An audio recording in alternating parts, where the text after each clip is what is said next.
direct des championnats du monde. Au premier tour, ils m'ont fait tomber. Et là, j'ai dit maintenant, je vais plus vous lâcher et je vais vous faire la misère. Ça va être jusqu'à la Ligue! Aujourd'hui, c'est les championnats de France. Je les ai encore jamais remportés. Du bruit pour Solène Piret! Lors d'un match au championnat d'Europe, il y a eu un petit choc en gros dans mon genou. En plus de devoir gérer l'entraînement, tu dois aussi gérer la douleur en plus. C'est pas très agréable, quoi. Quand je suis pas à la bourse, je cours moins. Les beaux petits camions qui sont là, c'est ce que je prends pour aller travailler. Je sais pas, être en vacances, j'y arrive pas. Faut aller la chercher cette médaille. C'était un combat pour aller chercher la médaille de bronze. Le parcours derrière va être difficile, mais encore une chance. J'entends le public qui dit 3, 2, 1. C'est bien Benjamin. Personne ne pouvait m'arrêter. Leur nom, Solène Piret, José Le Tartre, Benjamin Axus, Riyad Tarsim, Anne Tran. Leur ambition, les Jeux Olympiques et Paralympiques 2024. En ligne de mire,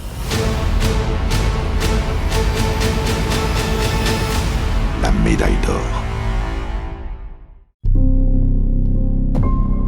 Cette défaite, c'est dur à encaisser parce que j'étais sur une bonne lancée, je me sentais bien. Au moment de la défaite, c'est un peu décevant parce que je sais que c'est un combattant qu'il aurait pu battre, mais je sais qu'il vient de perdre au bon moment. S'il y a un moment pour perdre, c'est à ce moment-là. Sur le moment, je m'en veux, mais en fait, je me suis tout de suite dit, ça on met de côté, de toute façon c'est fait, on ne peut pas changer ce qui vient de se passer. Benjamin qui va basculer En repêchage. Ouais. Sur Johan Gaba. La bonne nouvelle, c'est qu'il y aura un Français en place de 3. Ouais. Maintenant, on se focus sur la suite parce qu'il y a quelque chose de beau à aller chercher. Il a moyen d'aller au repêchage, même si le parcours derrière va être difficile, il a encore une chance. Toujours les repêchages sur le tatami numéro 1. Terrible duel entre les deux Français. Ouh! La qualification de Benjamin Axus. Ça avait été trop compliqué toute la journée, je pouvais pas m'arrêter là, c'était pas possible. Je savais qu'après c'était un combat pour aller chercher la médaille de bronze et que personne ne pouvait m'arrêter pour aller jusque là. Et ce combat à ne rater sous aucun prétexte. Benjamin Axus face à Fabio Basile. T'es à Paris, t'es à la maison, t'es dans une des plus belles salles du monde. Rien que d'y penser, ça limite, ça me met pas les frissons. C'est des sensations, c'est indescriptible, c'est un truc de fou. J'avais qu'une envie, c'était de monter sur le tapis et j'avais envie d'en découdre, tu vois. J'avais envie que ça se finisse, mais que ça se finisse bien. Allez Benjamin, faut aller la chercher cette médaille. D'entrée, en fait, il fait une attaque un peu naze parce qu'il est dans une mauvaise posture. Du coup, j'en profite, je le contre. Allez. Je pensais qu'ils allaient annoncer Hippon, au final non. Et du coup, voilà, le combat il continue.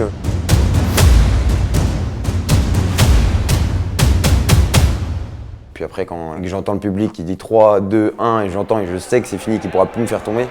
On y est presque. Allez, tenir. Allez, forteresse, de rien lâcher. Allez, 5 secondes, on y est presque. Oui, c'est bien Benjamin.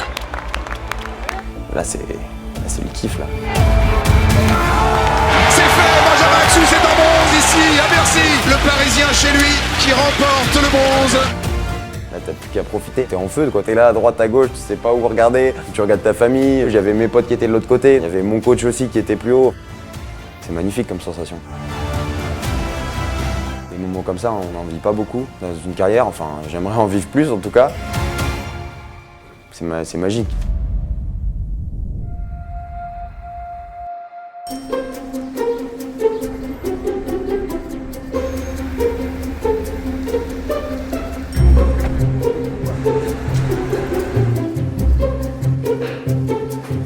Ah merde, les clés de la bagnole.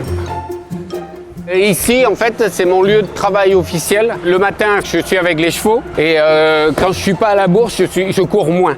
C'est le garage où je travaille pour la propreté de la ville. Donc c'est ici où sont garés tous les camions, bennes, laveuses, balayeuses et tout ça.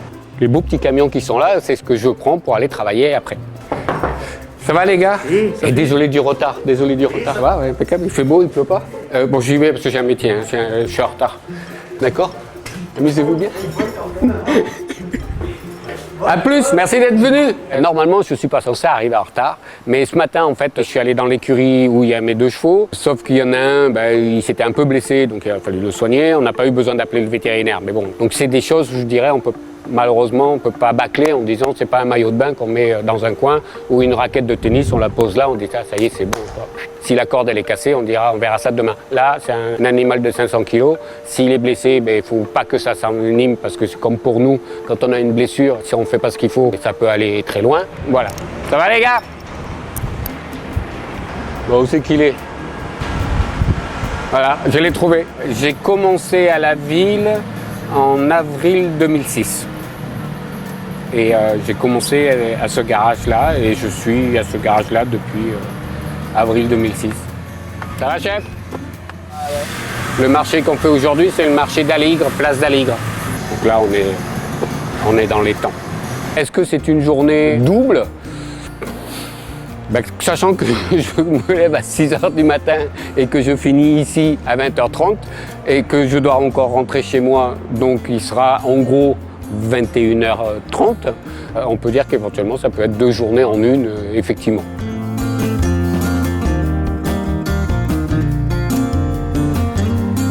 Salut, à la prochaine. Je sais pas être... J'y arrive pas. Être quoi?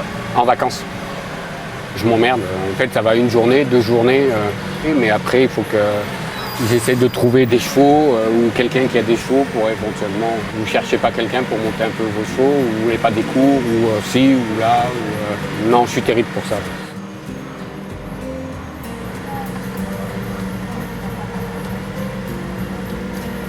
Merci d'être venu.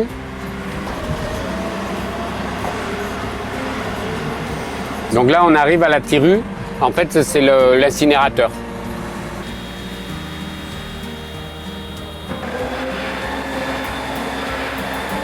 « 13,080 €, ça veut dire que le camion pèse ça. Il y a au moins 1 tonne de déchets. Donc il y a un petit ticket qui va sortir.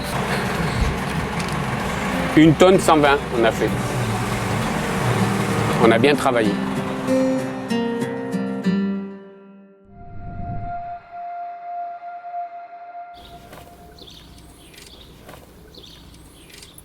C'est parti pour les championnats de France.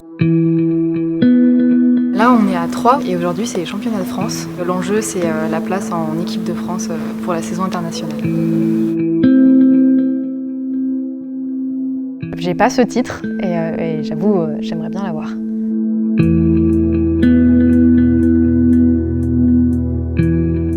Il y a 2 voies de qualif. La première voie, j'étais pas vraiment dedans. On retrouve Solène Piret pour le club de l'Unitation.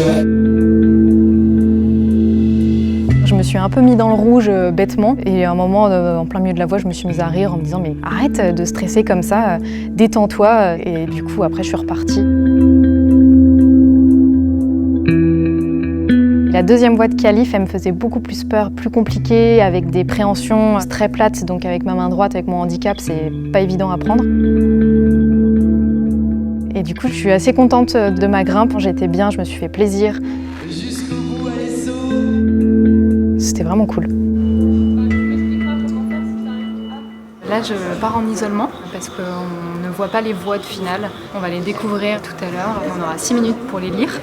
Et après, on retourne en isolement jusqu'à notre finale. On se met dans sa bulle, on se coupe de tout, on s'échauffe, on fait en sorte d'être bien pour l'instant T. On va accueillir notre dernière compétitrice, Solène Piret pour l'Unitation. La voie m'a donné envie directe et je me suis fait super plaisir à grimper dedans. C'était vraiment un jeu.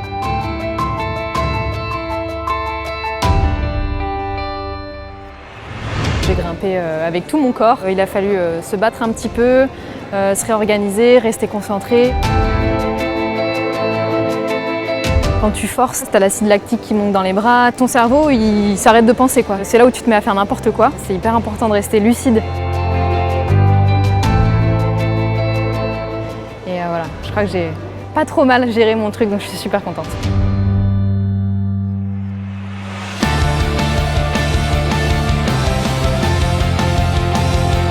Championne de France, si j'ai bien lu le résultat. Médaille d'or et vainqueur de ce championnat de France. Du bruit pour Solène Piret. Ça s'est joué vraiment à un poil de cheveux, quoi. Et ouais, c'était un peu l'objectif, le titre que j'avais pas, donc je suis vraiment super contente. Ouais, trop contente. Avec un membre en moins, elle arrive quand même à faire des mouvements extraordinaires. Il y avait des prises, elle les prenait avec du coup son bras en moins. Elle arrivait à monter jusqu'en haut, c'était impressionnant. Il y a les résultats, mais si les résultats tu les mets pas au service de quelque chose de plus grand, au final je rentre chez moi avec ma petite médaille et voilà, ça s'arrête là. Et là, le fait de voir que ces jeunes ils se sentent inspirés, c'est tout ce que je cherche parce que oui, c'est la notion du handicap certes, mais en fait ces gamins ils sont dans l'adolescence. C'est un âge où tu te remets en question, tu as le corps qui change, tu te dis je suis trop gros, je suis trop maigre, je suis trop petit et je trouve ça important justement de jouer ce rôle. De dire en fait on a tous nos différences, on peut quand même s'éclater, on peut quand même aller chercher plus loin, plus fort, donc c'est cool. Pour moi c'est un exemple, je m'inspire d'elle pour faire à peu près la même chose. Quand j'ai commencé, il n'y avait pas une seule nana, pas un seul gars dans ma catégorie. Là, 4 ans plus tard, il y a 3 gars, une fille. En fait, tout le travail qu'on fait là, rester au top, continuer d'inspirer les gens, pour moi c'est une grosse victoire ça.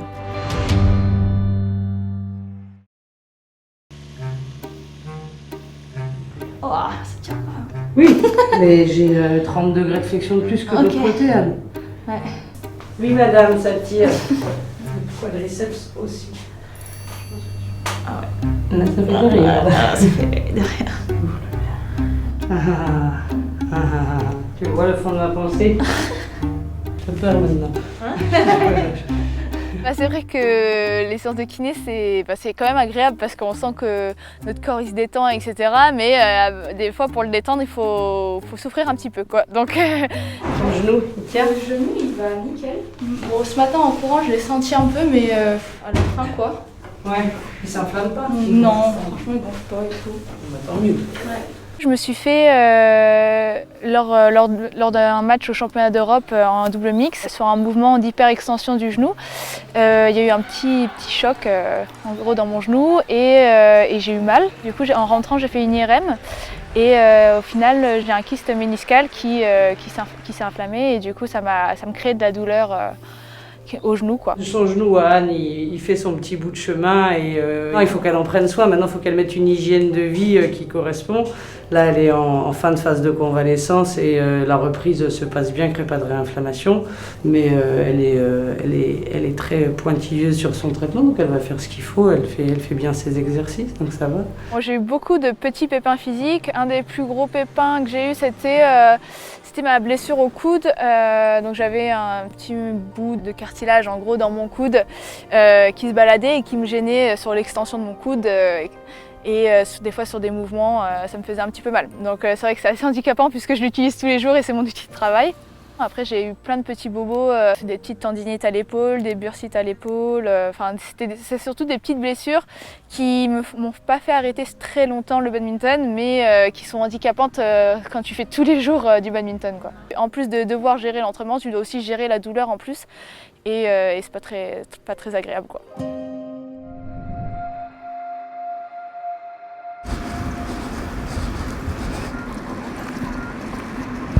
Il va falloir que tu suives, hein. Une bonne journée pour une récupération. C'est bon, c'est bon, c'est bon. C'est bon, oh!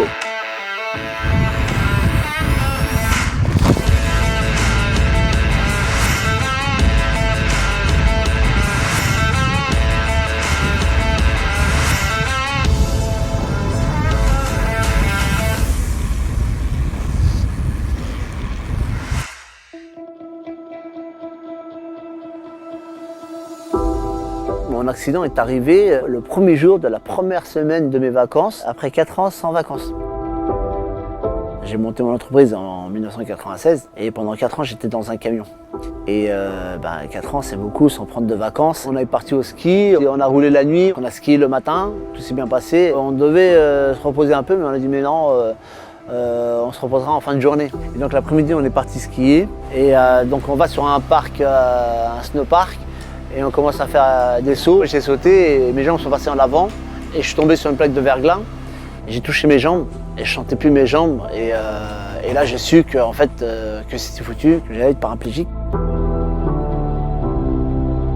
Le vélo, c'est une histoire qui a commencé grâce à un ami paix et son âme qui s'appelle David Franek, qui était aussi champion du monde, qui a fait 2 fois les Jeux. Et en 2010, il m'a invité à faire du vélo et j'ai trouvé ça génial.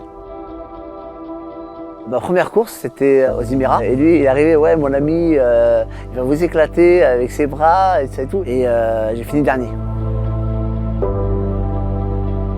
J'ai énormément peiné pendant 2 ans, 3 ans. Et une année, j'ai dit, bon, si je ne fais pas podium en fin de saison, j'arrête le vélo. Et à la dernière course, j'ai fait 3. Moi, j'étais pas dans l'idée justement de performer dans le vélo. Mais quand on goûte à la victoire, on en veut encore toujours plus. Le vélo, oui, effectivement, c'est un sport très difficile et très sélectif. Quand on choisit un sport, on choisit une voie. Et on ne choisit pas un sport par rapport à sa facilité ou sa difficulté. Moi, le vélo, c'est une passion. En fait, c'est pas la victoire qui apporte le plaisir, mais c'est le plaisir qui donne la victoire. Et aujourd'hui, je suis épanoui.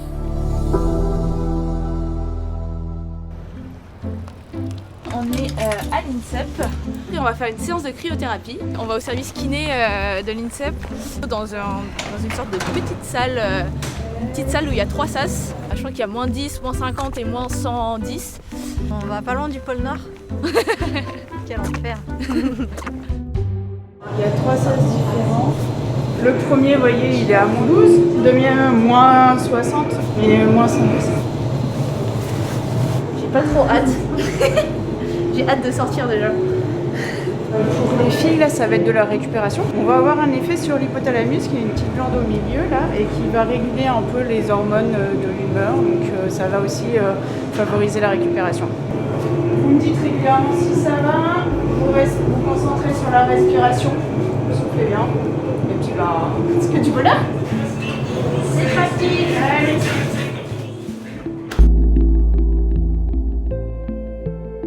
Tout va bien? Allez, vous pouvez sortir. Allez hop, on va voir la température cutanée. Ok. 6. 4. On est content que ça soit terminé. Non, en vrai, ça va, on se sent quand même bien, pas de soucis. Ah, je suis rentrée dedans, tout de suite j'ai senti. Oh là, ça va être dur. C'est l'effet juste après. Souvent, il y a des sensations vraiment de bien-être et d'être calme. Ça peut aider certains à dormir. Donc oui, il y a vraiment des athlètes qui sont très réceptifs à ce genre de récupération.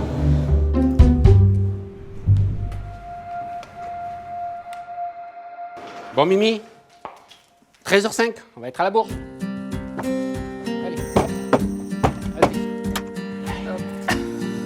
Là, on est sur un concours qui s'appelle Hautefeuille et parce que dans 10 jours, on a le concours international de Deauville et ça me permet en fait de pouvoir ici dérouler les reprises que je vais avoir à Deauville pendant le concours international. Je suis dans un état d'esprit assez cool parce que en réalité, je suis donc grade 4 par rapport à mon handicap et je suis le seul partant.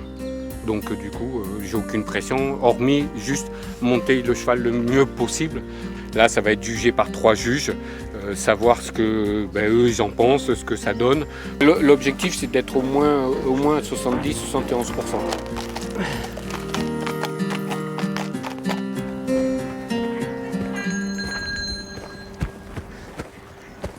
On commence avec l'épreuve grade 4 amateur 1 et José Le Tartre sur Hamilton.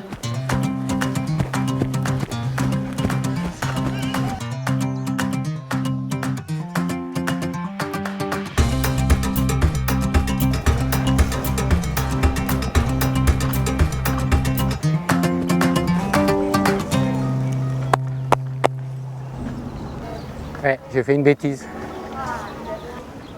Et oui, j'ai fait une faute, pardon. Désolé. Bilan du passage, je dirais que le cheval, il était pas trop mal à la fin du travail là-bas. Il a une très grosse faute quand on repart au galop. Normalement, j'aurais dû faire galop, trotter un tout petit peu et galoper.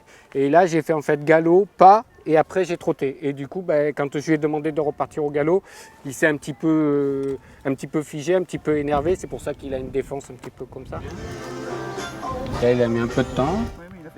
Ouais. Mais après, il descend un peu quand même. Mais il tend pas trop son bout du nez, tu vois. Le contre-changement de main est pas trop mal. Les 2 pirouettes, éventuellement les 2 demi-tours un peu grandes. Puis voilà. Bon, on a le droit à notre bière alors du coup. Ah, il faut pas le dire. Là, beaucoup près. Gagne cette épreuve José Le Tartre avec Hamilton et la moyenne de 68,000. Ça me permet de qualifier pour Deauville, oui. Oui, c'est des chaussettes. Pour moi, c'est pratique. Il n'y ait pas de pied, c'est pratique. Mais justement... Merci, je ne vais pas avoir froid aux pieds.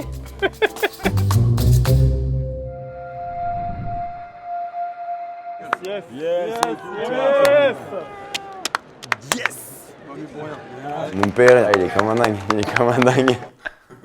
Il est comme un dingue. Il me suit depuis le début puisque c'était mon prof de judo et il est là dans tous les mauvais moments. Donc heureusement pour lui qu'il est là dans les bons quand même, qu'il a un peu de kiff de temps en temps quoi. Viens là. Allez, viens. Là on est à Montfort-l'Amaury, donc chez moi, enfin chez mon père plus précisément. Et du coup je vais déposer Suki parce que je pars en Géorgie demain. Et comme elle ne sait pas encore rester toute seule à la maison, et je suis obligé de la déposer chez mon père pour qu'il la garde. C'est un peu mon dog-sitter quoi. Mon daddy dog-sitter. Oh, c'est qui? C'est qui? Oui! Ça va? Mon grand-père était prof de judo. Ma mère faisait du judo. Bon, très peu, mais elle en a fait. Et du coup, mon père est arrivé dans ce club-là étant jeune. Et c'est comme ça que mes parents se sont rencontrés. J'ai commencé le judo à genre, je sais pas, 3 ans, j'étais sur les tapis déjà. J'en ai toujours fait en fait. Ouais, c'était vraiment de grand-père en père en fils quoi. Il a commencé très très tôt, et il faisait du baby judo. C'était aussi à un moment qu'on pouvait partager ensemble. Après on allait au McDo, voilà, c'était sympa. Un prof de judo, c'est vraiment quelqu'un d'important pour les gens en fait. Quand t'es prof de judo, t'es limite assistant social, professeur. C'est un métier qui tourne autour de plein de choses. Et je pense que dans ce cas-là, mon père il a été important pour pas mal de gens, et surtout pour moi pour le coup. Autant il y a des enfants, on sent qu'ils sont doués pour une discipline. Benjamin, c'était pas ce qu'on pourrait appeler un surdoué. C'était quelqu'un qui avait envie de jouer, le combat lui plaisait. Souvent, il était peut-être un peu moins fort techniquement. Le fait qu'il soit très grand, qu'il était un peu gauche, il savait pas comment placer son corps encore, un peu maladroit, mais par contre, il avait envie de gagner. Je dirais qu'on avait le même esprit de gagne en tout cas. Et je me souviens que quand par exemple on faisait des foot à l'échauffement, on se mettait jamais dans la même équipe. Ça finissait toujours, moi à la fin je faisais la gueule quoi. Parce qu'il voulait autant gagner que moi en fait alors que j'étais jeune. Et effectivement, moi quand je jouais au foot sur le tapis à l'échauffement, moi aussi j'avais envie de gagner.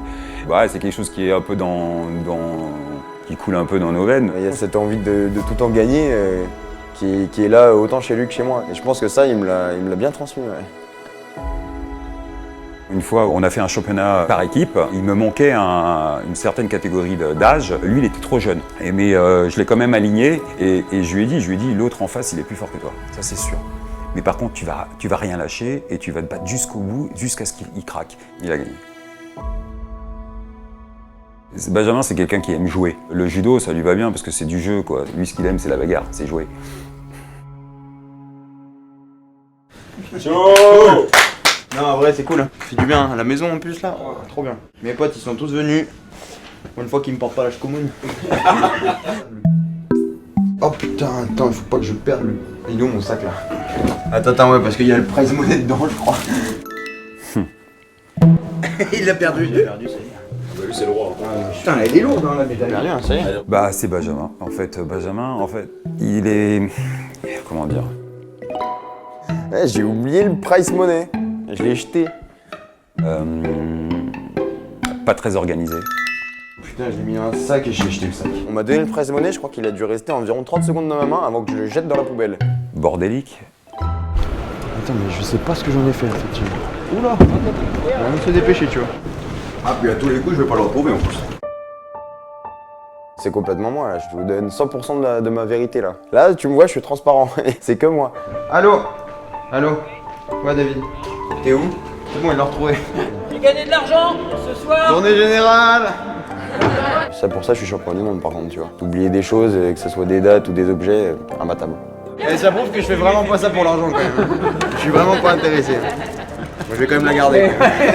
Le Grand Chelem de Paris, c'est un tournoi que j'allais voir tous les ans quand j'étais petit. Et maintenant, je suis médaillé là-bas. Donc ouais, c'est un rêve de gosse. Après, c'est qu'une étape. Même si c'était un truc magique, c'est pas ça le but. On est arrivé d'où, nous? De là. Je ne sais plus. Je ne sais pas. Le but ultime, c'est de faire pareil, mais le faire aux Jeux Olympiques, quoi. Ce sera encore mieux.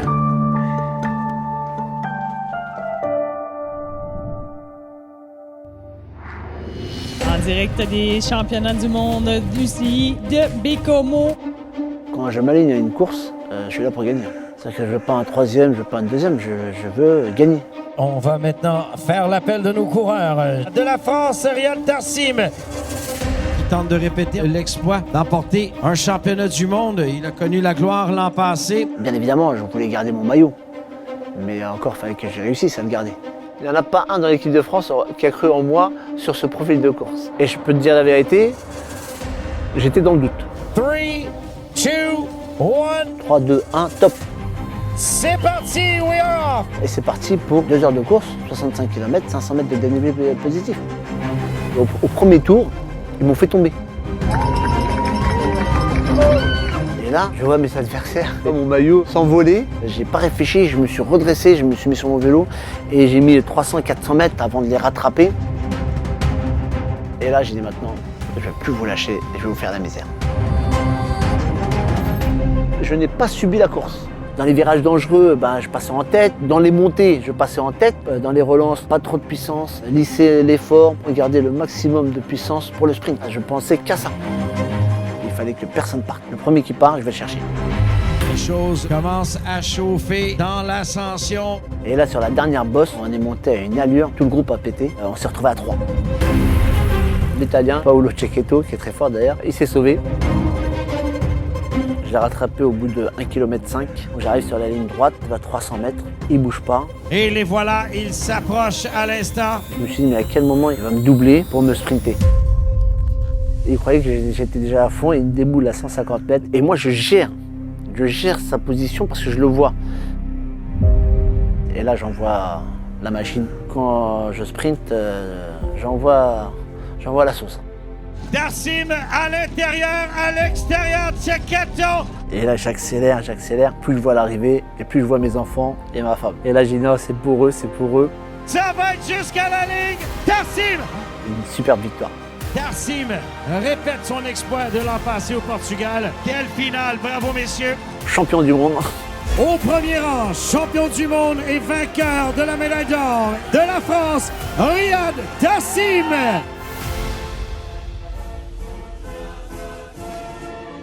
La Marseillaise. Ah là, c'est un moment magique, ça. En fait, on ne sait pas si je dois pleurer ou chanter. Aux armes, les citoyens.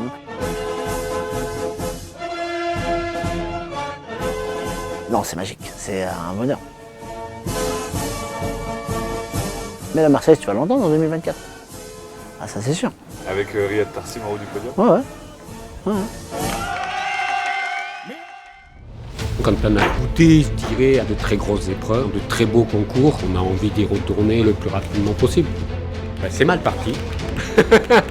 La musique des jeux, elle est carrément présente, sauf qu'on a un statut un peu particulier, c'est qu'on sera probablement en démo. Donc elle est là parce qu'il faut rester entraîné. Bien, t'es contente, tu m'as foutu la honte là, devant tout le monde, devant toute la France, des millions de personnes qui regardent.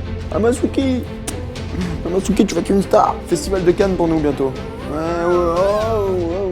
On n'a pas encore gagné contre des grosses paires qui sont dans le top 10 mondial, mais on sent qu'on commence à les challenger de plus en plus, quoi. Et là, on se dit, bon, là, la prochaine fois, on les gagne, quoi. On se professionnalise pour améliorer l'aérodynamisme de mon vélo, pour être encore plus performant, pour aller encore plus vite, parce que les Jeux de 2024, Paris 2024 arrivent, et je reste toujours dans un objectif de 2 médailles d'or.